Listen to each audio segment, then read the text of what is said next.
Hey everyone, and welcome to Cocktails and Classics, where each episode we force our friend Cameron, who hasn't seen many classic films, to watch one. During the movie, we'll be drinking a cocktail inspired by the movie, and we're going to give you the recipe so you can try it at home.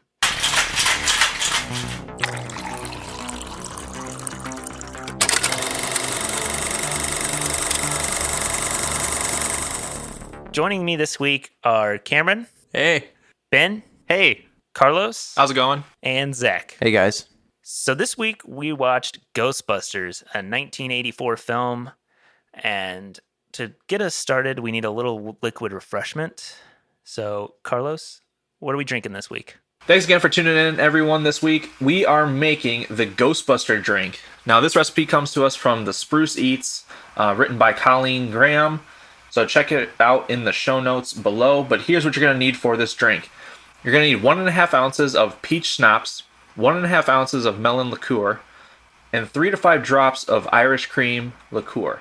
Now, it's important to pay attention to the steps of this drink because you're going to need those first two ingredients mixed really well over ice, and then you can add as much as you'd like, drop by drop, of the Irish cream, so that way you get a nice coagulation of the mixture, and you have your own ectoplasm looking cocktail. So if you make one, send us a picture on Instagram at Cocktails and Classics Pod and use hashtag Cocktails and Classics. Or if Twitter is your thing, tweet us at Cocktails Class. We'd love to see how your Ghostbuster cocktail comes out and hear your thoughts on how you like it. If you haven't seen the movie Ghostbusters, sit back, sip on this week's cocktail, the Ghostbuster, and enjoy the show. There will be spoilers from here on out, so heads up. Otherwise, continue on for our post-movie discussion and games. This week we watched Ghostbusters, a 1984 film, directed by Ivan Reitman, written by Dan Aykroyd and Harold Ramis. A very, very brief plot summary. 3 former parapsychologist professors set up shop as a unique ghost removal service. It stars Bill Murray, Dan Aykroyd, Sigourney Weaver, Harold Ramis, and Rick Moranis. The movie was nominated for 2 Academy Awards, actually. Best Effects, Visual Effects, and Best Music for Ghostbusters by Ray Parker Jr. Bustin' makes me feel good. The off-brand Huey Lewis in the News song. Ooh. Oh, really? No. Don't you shade Ray Parker Jr. like that? Yeah. Name If one I'm not other mistaken, song. they wanted Huey Lewis in the News to do the song. Did they not? I have no idea. I don't know. I can't confirm that, but Step Off My Boy's Dick. Oh, It's no. a fire song. But I did read trivia about the song, just in case Zach was going to ask about it. Ben studies? What the hell? I didn't know this. You're not supposed to study. This is a no study quiz. We have 7 questions. But Ray It's a Parker pop Jr. Ray quiz. Parker Jr.'s band was called Radio. Jesus I guess that he Christ. toured with. Have you ever seen Carlos The and quiz has gotten Ray super Parker competitive Jr. in lately. the same room? I hear his voice is amazing. Ray, I hear his voice is amazing. Did you just say Ray Parker Jr. is John Wayne Gacy? I did say that. Oh my god. By the transitive property. Jesus. Got him. I am Confucian. That's not how that works. But Why is yep. this one Ray Parker Jr. and this one John Wayne Gacy? America, explain. This Anyway, movie- Why this one Arkansas and this one not Arkansas? This one movie Arkansas. currently sits at a 7.8 out of 10 on IMDb. It's number 336 on the popularity meter. Why? What's the popularity meter? Why? It's up 216 this week What? Solid. because they're making Well, a sequel. Yeah, the new Oh, one's coming yeah. Fourth out one. with Dan Aykroyd and the kid from Stranger Things. And Paul Finn Rudd. Wolfhard? Oh yeah, Paul Rudd too. Yeah. No, I think it's the other kid from Stranger Oh. Things. Dustin. Yes. I don't know the actor's name. Sweet. I don't know either. Toothless. Yes. Dickless. That is correct. Rumors True, have this it. man has no dick. Cameron, what were your initial reactions to the movie? I thought it was really good. I thought it was funny. I thought it made like no sense, and it's funny how I feel like they didn't try to make it have any sense. Like a lot of the like plot points around like the ghosts or like the building or like any of that stuff is just kind of like, yeah, this is really absurd, but whatever. Let's just roll with it. That's not obviously why you watch the movie for the plot, but I thought that part was funny. How they just didn't care about just like, I don't know, I don't want to say believable, like being believable, but it was so far out there, and there's a lot that just like didn't explain. Like, yeah, we came up with this ghost capturing machine. I don't know, we just did it. But my initial impression was even, with those things, like it was a really funny movie.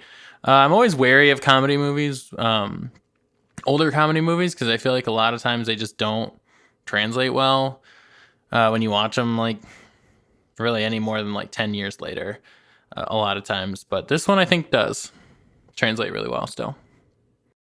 To get all the dated stuff out of the way, Bill Murray's character, what a creep. Yeah, I mean, I think that his creepiness in the movie is basically like at the line of like what I would consider okay still today. Like, you know what I mean? Like, he's still kind of weird. Like, he tries to sleep with this like, college student. Which professors do that. Can confirm. Yes, it does happen. It is confirmed. It is a reoccurring theme. But it was still weird. However, I will say in the one case where he could have had sex with Sigourney Weaver, he didn't. So, what a nice guy. Well, he does say there is already 2 people in there. It sounds a bit crowded. Okay, but he's saying he's just not, like, he's being funny, but he's not going to. He could have said 2's a party, 3's a crowd. So yeah, his character is, I think, what I think like toes the line of what would be appropriate today, but I didn't think it was like egregiously bad. Like, it definitely wasn't like Animal House bad. That's for sure. No, but this movie to me is definitely the bigger budget supernatural Animal House. No, I don't agree with that. It has the same director, same writer. There is like elements of like some of the humor that are definitely like between the 2 movies. When the EPA guy gets like all the marshmallow fluff on him, I was like, that is something that would happen in Animal House. It's like the rejects. Once again, what is it? The Clods versus the Chads or whatever. It's like the rejects. Right. No, but it's like the rejects. They start this business and they become successful, and they have the EPA guy who's like butting against them. Then there's like the mayor of the city is kind of like the dean, but he actually sides with them in this one. It's kind of like a similar story in the very like loose thematic elements. Yeah, in the Tolkien sense of there's sort of a good guy, there's kind of a bad guy. It's really a hero's journey if you think about it. I don't know where you're going with that. I was gonna say this isn't like All the Pretty Horses. They're way different movies. Or Beowulf. I mean, I guess I don't know. I don't really agree. I can see what you're saying, I guess, but I don't agree. I think, yeah, I think they're. I mean, it's also hard because they are like a decade apart or more, right? So, like maybe the humor just changed. I also think it's hard to compare because of the movie undergoing rewrites. Originally, I don't want to include on a quiz thing here, Zach, but this one I didn't look up. When Dan Aykroyd and Harold Ramis wrote the movie, Winston was supposed to be played by Eddie Murphy, and he was supposed to be a part of the team much earlier. So I wonder how much more outrageous or how much more I don't want to say offensive. What's the word I'm looking for? How much more maybe adult the movie would have felt having Eddie Murphy be in there a little bit longer. After watching the movie, I was actually surprised Eddie Murphy wasn't in the movie. Oh, it's like prime Eddie Murphy time too. Isn't this like right around like Raw and stuff? Delirious. Yeah, I don't remember why he wasn't in the movie. Was he making Coming to America? I honestly, I don't know, and I don't want to bullshit you and pretend I do. Yes.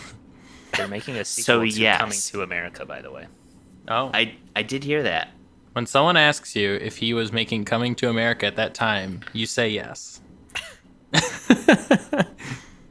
I thought it was funny that, like, they became essentially, like, celebrities overnight. Like, they had, like, one ghost encounter, and then they just instantly, like, became, like, at least known around the city. I don't know about the country, but... Or I guess, they had national following. They had, like, newspapers and, like, late-night shows and stuff. Larry What I King. like about that is it's after the first time when they just completely destroy the hotel that then they become famous. No one's just like, yeah, I mean, they caught a ghost, but I mean, they also just like completely destroyed this place. And got paid still. They were like, yeah, that'll be $5,000. Oh, they strong-armed the guy. It'll be $4,000, but we're also running a special this month on ghost containment units. It's only going to be $1,000 extra. I'm not paying that. I mean, we could release the ghost. Okay, wait. Hold on. Also, that feels like a small like fee for that service, honestly. Like, Yeah. Like I was surprised he said $5,000. I was like, wait, what?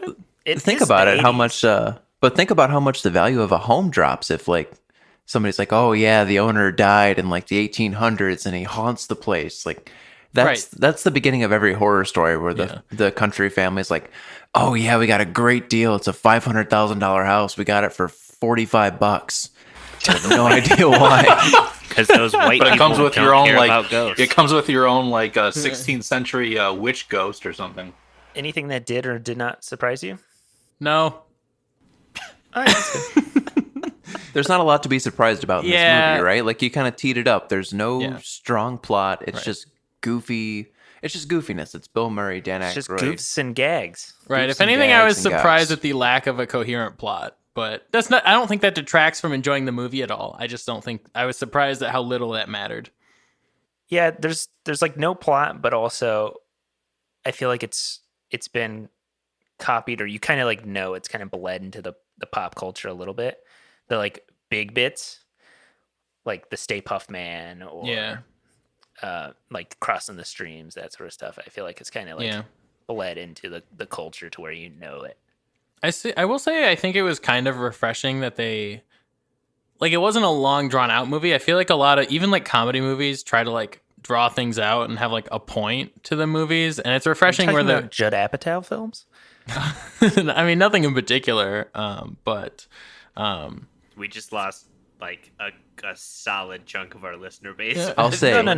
his new one's good. I love Judd Apatow. I'm just saying. yeah, his no, I'm movies not are- saying those are bad. I'm just saying that it's refreshing to see like a comedy movie that's just kind of like, you know, It doesn't fuck around. for It- shits and it- gigs. It knows what it is. Right. You know what it is. It's going to get in, do its thing, and get out. And like none of the scenes were like super long. Like the fight with the ghosts at the end wasn't even that long. Like it was like 15 minutes. The The entire longest encounter. scene was when Dana was trying to get frickin' Vinkman to bang her. Right. Are you the key master? I am the gatekeeper. I didn't even know Rick Moranis was in this movie until I was like, oh, hey, there's that guy. And that just made it that much better for you, right? I like Rick Speaking Moranis. of- He's funny. Speaking of a beta, Oh, yeah. The perfect beta.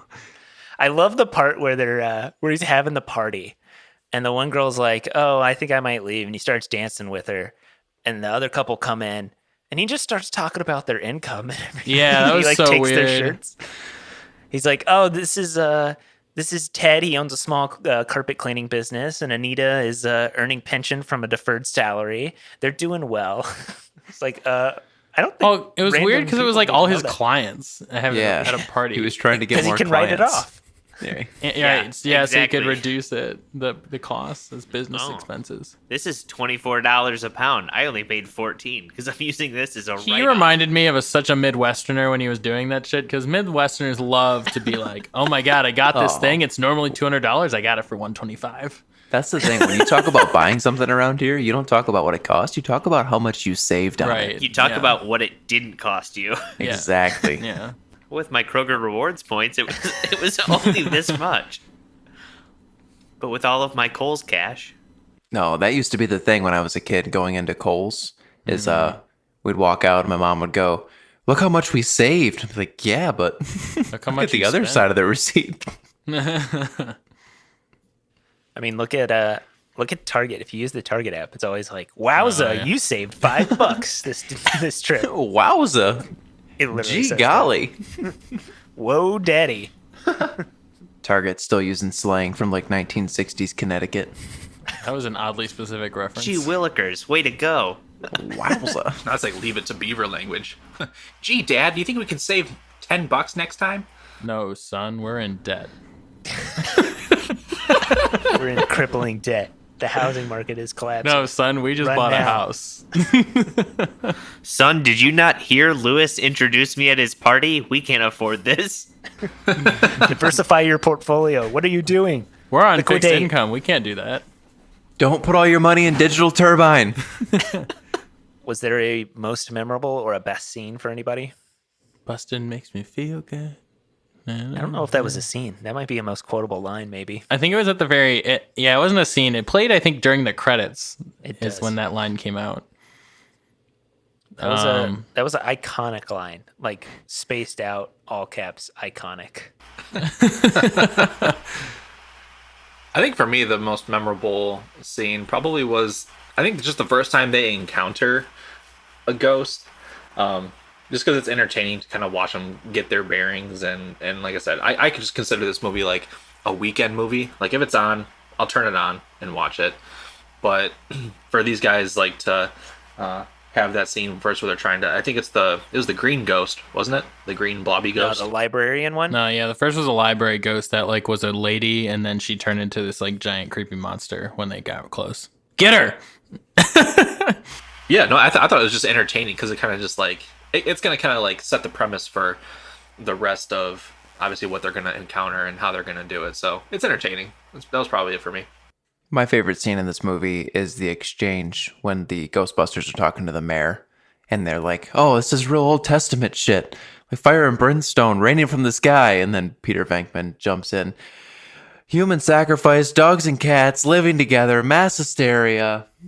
There's so many lines that Bill Murray says in this that are really funny, but this one's my favorite. I thought it was funny at the end of that. He was like, if I'm wrong, we go to jail. If I'm right, you get to save millions of your voting constituents. And then the mayor looks over at the priest, and the priest like nods at him, and then the mayor's like, yes. I think when when Zool is like, choose the destroyer. Oh yeah. And it's like the destroyer has been chosen. Who thought of something? And it's this Stay Puft Marshmallow Man. Sorry, guys, it just popped in I there. couldn't help it. We used to do s'mores at camp. My favorite scene is the one where they first go to the abandoned firehouse, and Vinkman and Egon are sitting there, and they're trying to everything's rusted, all the pipes are bad, this and that. And then you just see Dan Aykroyd's character. You see Ray just slide down the pole and is like, guys, we should stay here tonight. And they're just like, God damn it. And the realtor is just like cheesing hard. Yep. Shit-eating grin. Yes, because she knows that she completely just has them by the short hairs. I don't know. Most of the scenes with Bill Murray were great. I think he was just so funny the entire time. You didn't enjoy the ghost blowjob scene? That part I didn't particularly like. I didn't think it was that funny. Nope, That scene, not cool. when I first saw this movie, did not pick up on that at all. Oh. I didn't either. I didn't until the rewatch, and I was like, wait, oh, wait a minute. Yeah, that is something this movie has, is like a lot of kids movies come out and they have those subtle adult jokes that are thrown in for I don't the think it's that adults watching subtle. it. I mean, maybe, but he unbuttons Right. his pants and starts pulling them down. I don't think that's that subtle. Well, and then the Listen, look on his when you're a face- young lad, it's subtle. When you're an unimpressionable young man? Does anyone actually cross their eyes like that? That was such a weird face. Well, let me Wait, tell you don't cross your eyes like that? It was so good he went cross-eyed. It's fucking weird. I think he got that from Carlos. I think I almost agree with Zach. One of my favorite parts was that scene, just because the EPA guy is basically getting put into his place in that scene, and he caused the whole explosion and stuff. And so I like that scene a lot. Most quotable line? outside of I Ain't Afraid of No Ghost. I don't know. I think the most quotable line for me is gotta be when Venkman just looks up and he goes, "No, it's true, sir. This man has no dick." I forgot that's where that line came from. And when we said it, I was like, yes, it's the line. Another Bill Murray great is at the very beginning when they're what are they? They're looking into the library ghost, the very first ghost they find, and they make their way into the back room, and they're like, "Oh, look at these books. They're stacked up." And Venkman's like, "You're right. No human being would ever stack books like this." Oh, I thought you were gonna say when they're interviewing the librarian, he's like, "Are you menstruating right now?" Yeah. And the library director's like, "What's that got to do with it?" He's like, "Sir, I'm a scientist." See, I was thinking same scene, but when they confront the ghost and Ray's like, "Hold on, I'll go talk to it," and then it scares them all, and they're running out, and he just goes, "Oh, great plan, Ray, great plan." Another one that stood out to me, I feel like goes under the radar. When they get the loan from the bank, he's like, come on, everybody has 3 mortgages these days. He's like, at 19%, you didn't even bargain. All right. And then The interest alone is $92,000. he was so happy to have that fire pole, though. Dan Aykroyd did not care.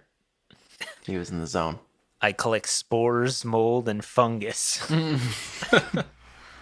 Or don't cross the streams. Yeah, don't cross the Yeah, streams. we crossing That's a pretty streams big later one. today. Oh, you know. That's how I make my Don't cross drink. the streams.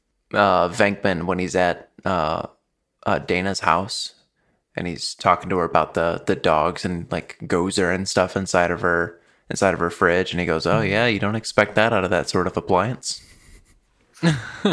It's Miller time. after they like take down the Zool, well, they don't really take him down. It like disappears into like the sky, and I think it's Bill Murray yells out, "It's Miller time! Grab your sticks, hold in, heat them up, smoking, make them hard, ready." Jesus. I think it was from like, what was it? I think it was from How I Met Your Mother, but there was like a scene where I think it was like Robin quotes obscure quotes from movies, and and one of them was the line at the end where he says, "If somebody asks you if you're a god, you say yes." So I recognize that one, but I think it's just because of that TV show. Yeah, there's a lot of quotable stuff. Basically, anything Bill Murray said is 2 things. One, it's quotable. The other thing is it was probably ad-libbed, because he ad-libbed most of this movie. Or sexual. Also quotable. Hey Ray, do you believe in God? Never met him.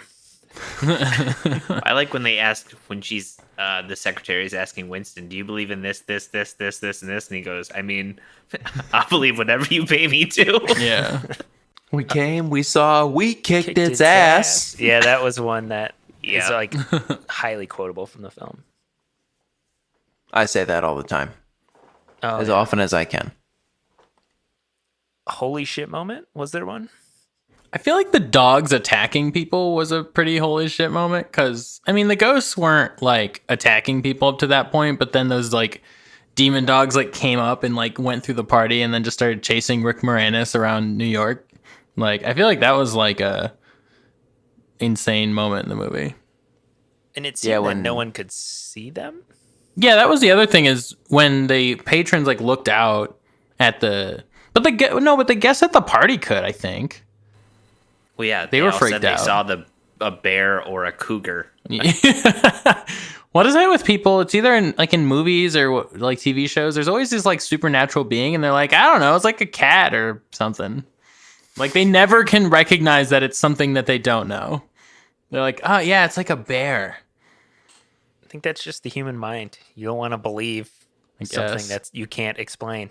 When Dana, speaking of like the dog attacks, when Dana first got dragged into her kitchen, that scared the shit out of me as a kid. Like the arms that came out of the chair and grabbed her, oh man. Watching that this time, I had the lights on, so I was okay. But when I was a kid, that was really scary. Also, the first time that she's at the apartment, when the eggs and that start breaking and frying on her countertop, and shit's kind of freaking out. And then she finally opens the door to the refrigerator, and there's like the portal to another dimension. And it's just kind of like, oh, all right.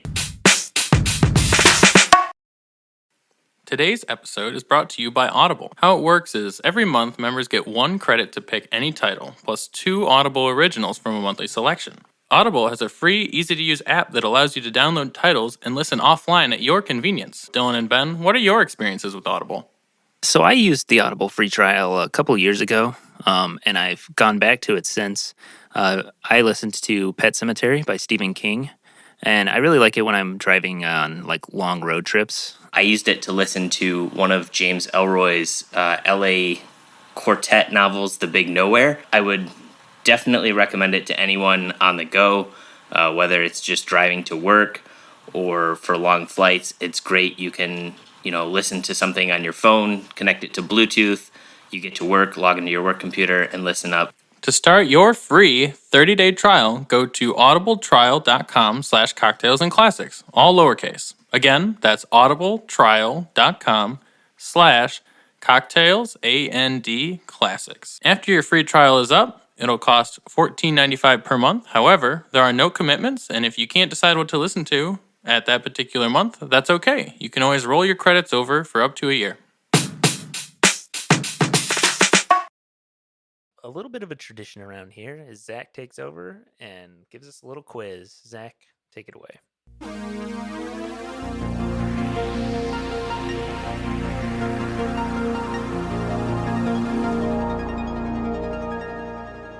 All right, Dylan, thanks a lot. We will jump right into it. Guys, the first question in this week's quiz is a true or false.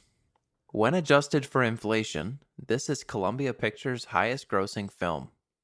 That can't be real, right? Adjusting for inflation? Columbia Pictures. This is 84. Yeah. But there has to be something, there's got to be something way older that Columbia made that just blows these out of the water. Because, I think it was Gone with the Wind is the record holder adjusted for inflation and virtually would never be beat. My answer on this one is I'm going to say false. I think that there might have been a movie in the past that may have scored higher. I don't know. I'll say true. I'm going to go with Cam, and I'm going to say false. I think maybe they've done something more recently, actually, that went better. Man, this is tough. You guys got to stop letting Ben go last, because Ben's just going to play the game. Well, I mean, there's not much of a game here. There's only 2 options. I'm gonna say true. These ones are hard. That is correct. When adjusted for inflation, this is Columbia Pictures' highest grossing film. Wow. That one shocked me when I looked it up.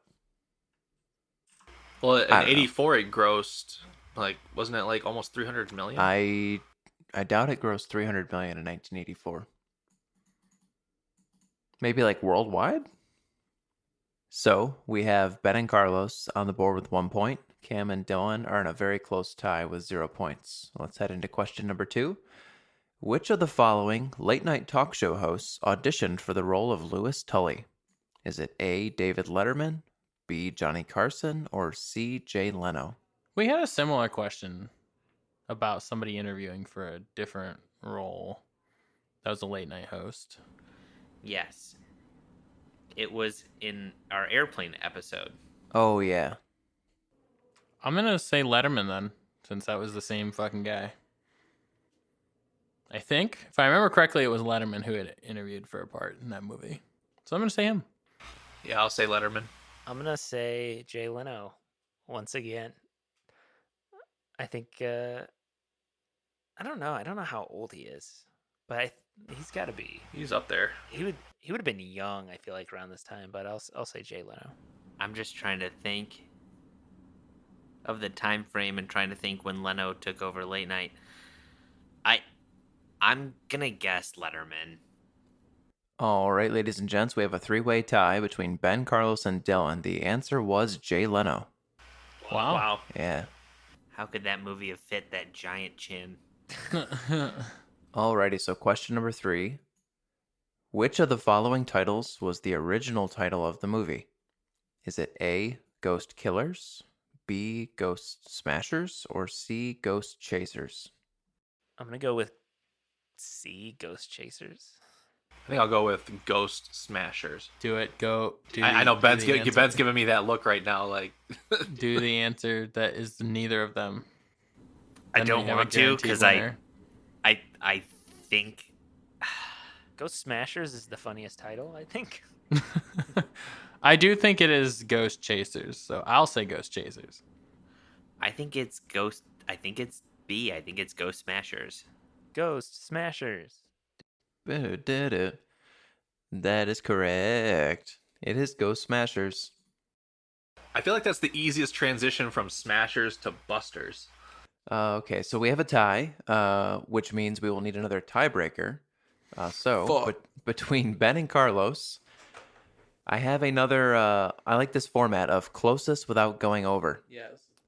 So, in Dan Aykroyd's original script, the movie would take place in the future where the Ghostbusters were a common service, like the firefighters and police officers. However, after an initial estimated cost of the film, Aykroyd was forced to scale it back. What was the original estimated cost of the movie? Jesus. That's a good one. I'll say 22.5 mil. That seems pretty low. Wow. I feel like I should just go like 23 to be a dick, but I'm gonna. Wow, that is a lot lower than I was. Way lower than I was expecting to go. I'm gonna say 72 million.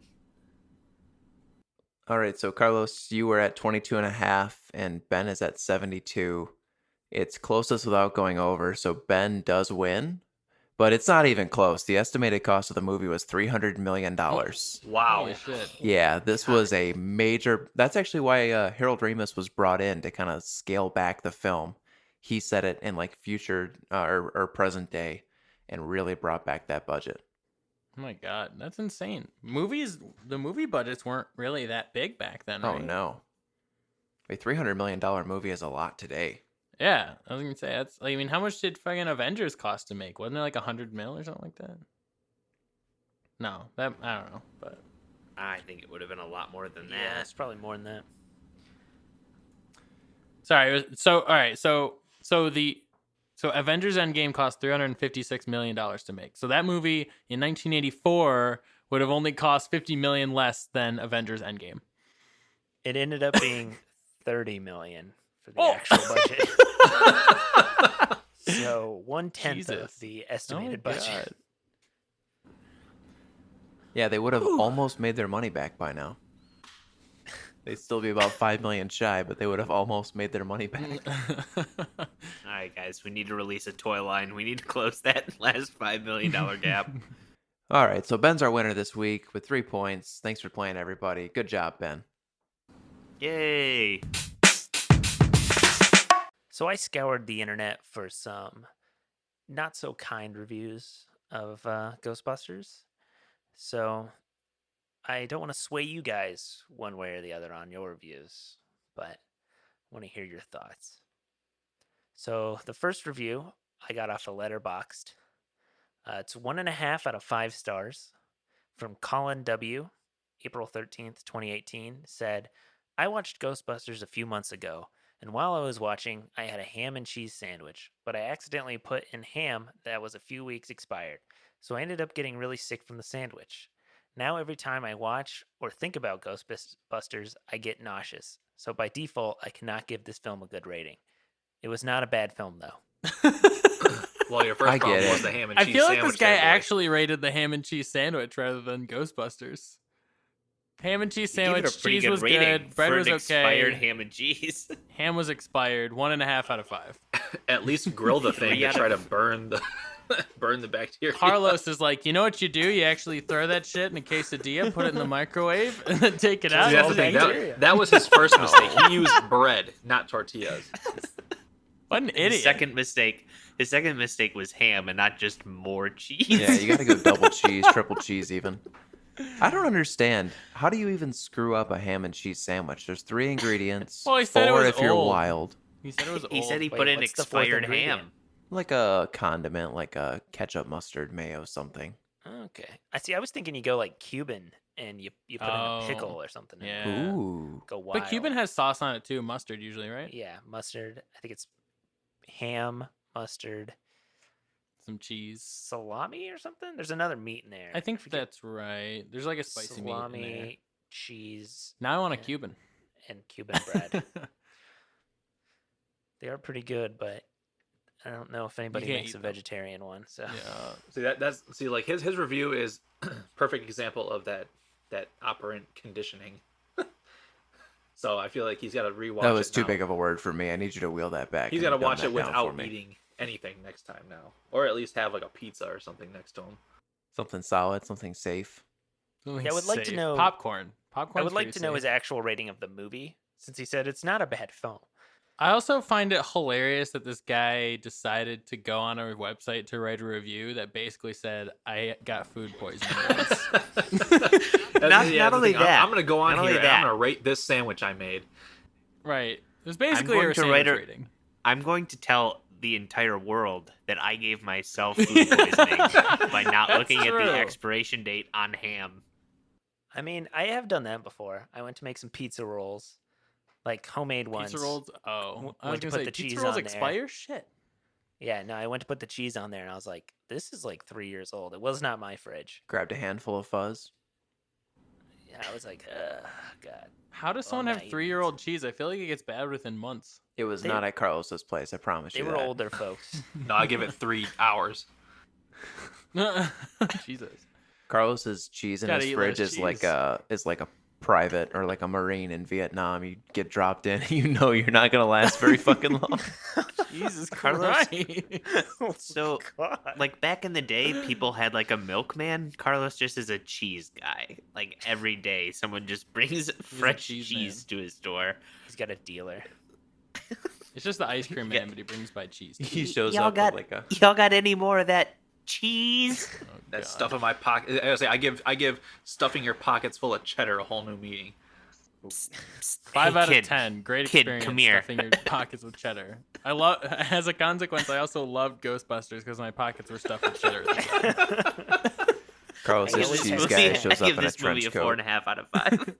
Carlos's Oh my cheese God. guy shows up in a trench coat all the way down to the No. floor, and he's like, "I got Gouda, I got Monterey Jack, I got some 3-year-old cheddar on me." I also got some watches if you want that. I don't know if Cam knows this. Cam, did you know that Rick Moranis actually joins the Ghostbusters in the second one? Yeah, Wait, really? Yeah. What? Why? he's got experience on the inside. Yeah. That's what the hell? Also, Yep. don't watch the second one. Not good.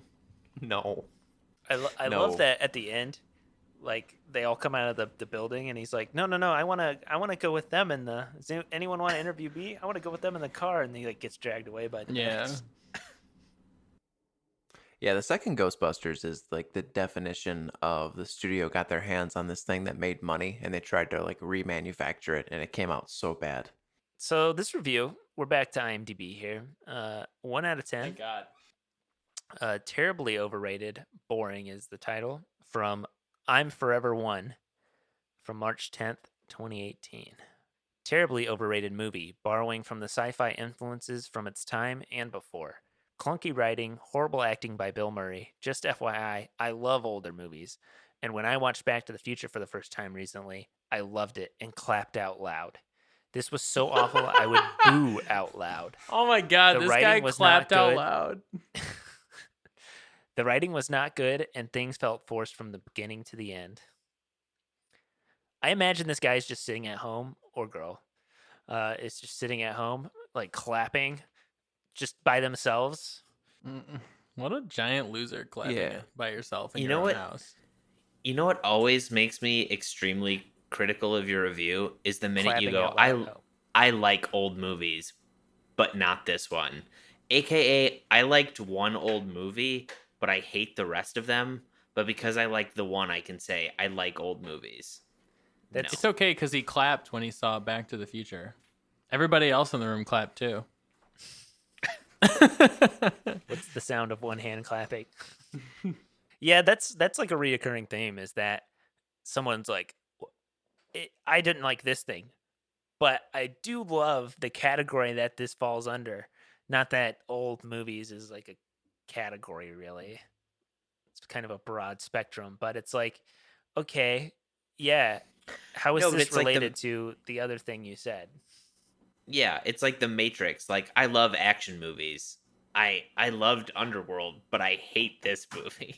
Like, okay, you can't list one franchise of movies that you enjoyed and then sit there and be like, but every other action movie is shit. It's almost as if they're trying to prop up their credentials, like Oh, I'm that's not exactly what somebody it who is. only Yeah. enjoys big blockbuster Michael Bay films. I can watch, a 12 Angry Men and enjoy it.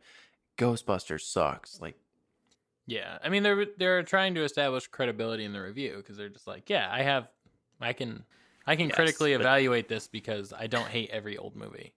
I can critically evaluate this because I applauded Back to the Future. I clapped And out I loud. booed at this movie. I will say I hate clapping at movies. Oh, especially in the movie theater, like at the Yeah, end in of the it. theater. Unless you're I at a have rare screening. exceptions. With Unless- someone who worked on the yes. movie. Yeah. Yes, unless Otherwise, who are you applauding? The guy running the screen? Like, good the job, it didn't computer mess up. running You the did it. screen? Yeah. I guess it used The to take clapping's skill weird. back in the day, right? When they had big reels and you had to switch them out and time them just right. Yeah, it wasn't just right off Yeah. of iTunes. Yeah. iTunes. I mean, I'm not going to shit on projectionists. They have a hard job, but yeah, please don't clap. I get it. You enjoyed it. There's other ways to go on IMDb and be like, Leave I 'em a like good this old review. movie, What you do is audibly yell, "I loved this movie," and just see what comes back. and everybody in unison agrees with you. Well, those were our bad reviews. Hopefully, you don't give this movie one, or else we're over. I don't think anyone's gonna give it a 1. And whatever you do, don't put expired ham on your sandwich. Yes, and don't go on to a movie review site after you watched a movie and gave yourself food poisoning and actually rate the sandwich you ate that gave you food poisoning. I believe you would just leave that to yourself. Oh, Yeah, hey, Yeah, I don't know why. those- If I gave myself food poisoning, I don't know if I'd tell anybody. Yeah, it's Yeah. one of those inside things. I keep that to me. I don't give it to other people. That's my treasure trove of information to hold on to. I keep that comment in my pocket. That's the thing that I keep in case, because people always ask, "Oh, tell me an embarrassing story." It's like, oh, I guess I can tell this one because it's not I too clapped out embarrassing. loud yeah. watching Back to the Future. Well, that one's pretty embarrassing. Too. Before the movie, those of us who had seen it wrote down our ratings based off nostalgia and memory. And now I want to know if your rating has changed or not. I'll go first. The last time I watched Ghostbusters was probably a couple years ago. I mean, I enjoy it. I really like Bill Murray's movies and just the humor. It's just all around entertaining movie. I feel like I said earlier, it's I consider it like a weekend type movie. Like if it's something that's popping on Saturday night, I'll crack a beer and watch it. It's entertaining. So I wrote down a 7, and I decided to keep it at a 7. Yeah, I said, I'm still a fan of the original Ghostbusters. I actually have not seen the remake at all. And I'm not sure if I'm going to in the near future, but at least for what my experience was watching it again and watching it just as in a critique mindset. I mean, I still enjoy it. I still enjoy it no matter what. And I'm going to keep it at a 7. I think it is a bigger budget, supernatural kind of Animal House film because you have a lot of the same like elements with the writer and the director. But I came in and I gave it a 7. I think it is a classic comedy film. I think it doesn't really date itself that much. I think a lot of the special effects aren't terrible for today, especially like the streams from the blasters. Those are pretty good. The Stay Puft Marshmallow Man looks great. Even the like sky, the like clouds above the building, they don't look bad. I think the parts that kind of take away from it is creepy Bill Murray. I don't really like that he ends up with Sigourney Weaver's character, and for that, I kind of moved it down to a 6. I still think it is a great movie. Going into Ghostbusters, I had given it a 6. It wasn't my favorite movie growing up as a kid. It's a movie I remember watching on VHS, but it wasn't one of those movies that I watched on repeat. Um, so I had it there.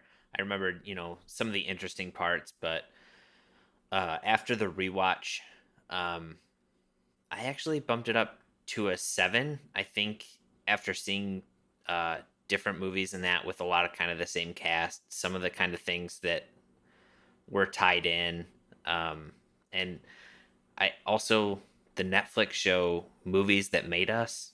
They do kind of a 1 episode documentary on this movie, and it kind of changed my outlook on it. Some of the things, the ghost, the green ghost Slimer, was loosely kind of based on John Belushi in his classic scene in Animal House. So I actually bumped this movie up from a 6 to a 7, just knowing all the little side facts in that. I appreciated it a lot more this time around. I have seen this movie a ton. This is one of my favorite movies, one of my favorite comedies, I'll say. Going into it, I gave it an 8.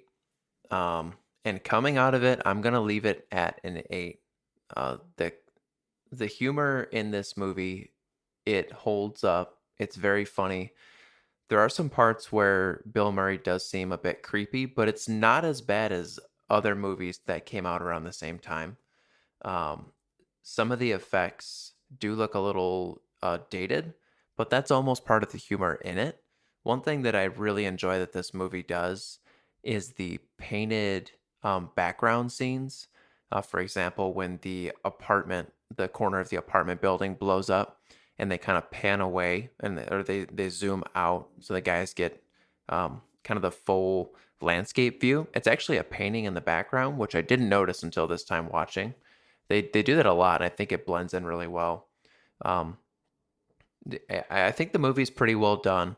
It is funny. There's not a ton of plot to it, but that's not what they're trying to do. So I think an 8. An 8's where I'm going to leave it.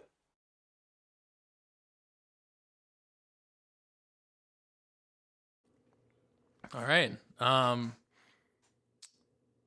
So I actually gave this movie a 7.5.